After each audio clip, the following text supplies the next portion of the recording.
Hi everyone.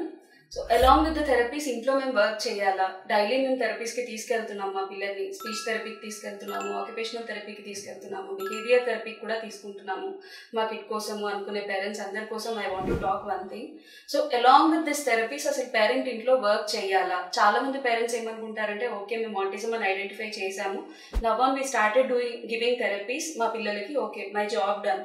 ఈ అపోహ చాలా మంది పేరెంట్స్లో ఉంటుందండి. చాలా మంది పేరెంట్స్ ఏమనుకుంటారంటే మా కిడ్కున్న సెన్సరీ ఇష్యూస్కి అక్కడ ఆల్రెడీ ఓటీ అవుతుంది, ఇంట్లో వచ్చి మళ్ళీ మేము వర్కౌట్ చేయాలా, మేము ఎక్కువ వర్కౌట్ చేయడం వల్ల కిడ్ మీద బర్డెన్ అవుతుందా, వాడు ఓవర్ స్టిమ్యులేట్ అవుతాడా, లేకపోతే ఇంకా సెన్సరీ ఇష్యూస్ పెరుగుతాయా, ఇలాంటి డౌట్స్ చాలా మంది పేరెంట్స్లో ఉంటాయి.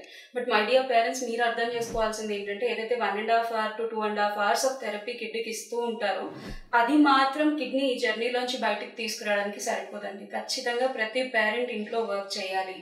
Especially when we are talking about sensory issues, occupational therapy ఇవ్వడం వల్ల సరిపోదు, కిడ్కి ఆ సెన్సరీ డైట్ అనేది సరిపోదు. దాంతో పాటు మీరు ఇంట్లో కూడా వర్క్ చేసుకోవాల్సిన కొన్ని ప్రోటోకాల్స్ ఉంటాయి. When we are discussing about the protocols of 40, కొన్ని మ్యాండేటరీ ప్రోటోకాల్స్ అని మాట్లాడుతూ ఉంటాము.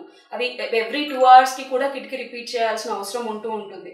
సో ఈ రిలేటెడ్గా కొన్ని థింగ్స్ మీరు ఇంట్లో కూడా వర్క్ చేసుకోవాల్సి ఉంటుంది. అలాగే లాంగ్వేజ్ వైజ్గా మీరు ఇంట్లో స్టిమ్యులేట్ చేయాల్సి ఉంటుంది. ఏదైతే బిహేవియర్ టెక్నిక్స్ కిడ్కి బీటీలో వాడుతూ ఉంటారో అవి ఇంట్లో కూడా మీరు ఇంప్లిమెంట్ చేయాల్సి ఉంటుంది. ఇవన్నీ జరిగినప్పుడే కిడ్కి ఏంటంటే ఏ ఆస్పెక్ట్ అయినా, ఏ స్కిల్ అయినా సరే అది జనరలైజ్ అవుతుంది.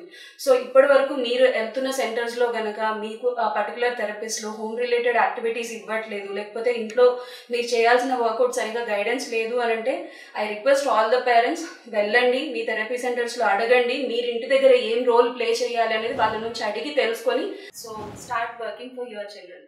Thank you.